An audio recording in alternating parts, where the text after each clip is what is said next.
السلام علیکم دوستو، آؤ اللہ ربر کی تفریق کو ختم کریں اور گریٹر اسلامی ریاست گریٹر پاکستان کی بنیاد رکھیں۔ میں کابل حکومت کی اس بات کی بھرپور حمایت کرتا ہوں۔ میں بھی اس ڈیویڈ لائن کو نہیں مانتا۔ پاکستان کو اسے مغرب کی طرف دھکیل دینا چاہیے اور قندھار، گردیز، خوست، جلال آباد اور وخان وغیرہ کو پاکستان کے حدود اربع کے اندر لانا چاہیے۔ چونکہ پاکستان کا نظریہ بھی اسلامی ہے اور افغانستان بھی خود کو اسلامی ملک تصور کرتا ہے، تو اس وجہ سے وہ نظریہ پاکستان کے زمرے میں آتا ہے۔ اس طرح لروبر مسلمان اور لروبر پختون بھی ایک ہو سکتے ہیں، چونکہ ان سب علاقوں پر نہ صرف پختونوں کا بلکہ ہمارے دوسرے مسلمان بزرگوں نے بھی حکمرانی کی ہے۔ اس وجہ سے ابتدائی طور پر موجودہ پاکستان کو بنا کے ان علاقوں کو دوبارہ فتح کرنے کا پلیٹ فارم مہیا کیا گیا۔ اس کے علاوہ وقت کے ساتھ ساتھ گریٹر پاکستان کے حدود بڑھتے جائیں گے اور یوں ایک بڑا ریاست بن کر گریٹر پاکستان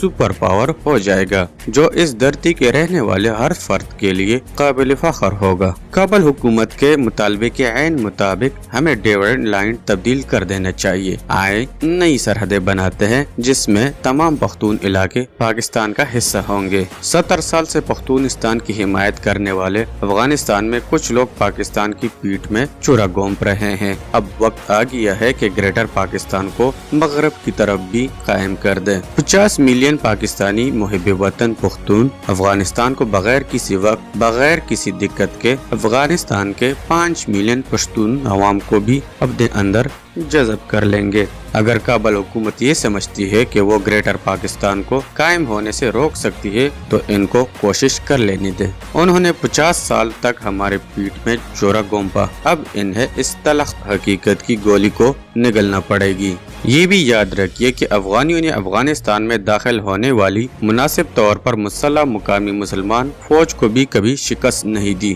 افغان آرمی کبھی بھی پاکستانی آرمی کے سامنے نہیں ٹک سکتی۔ اس طرح کی مزید ویڈیو سننے کے لیے ہمارے چینل کو سبسکرائب کیجیے اور اپنے دوستوں کے ساتھ شیئر کیجیے۔ اللہ حافظ۔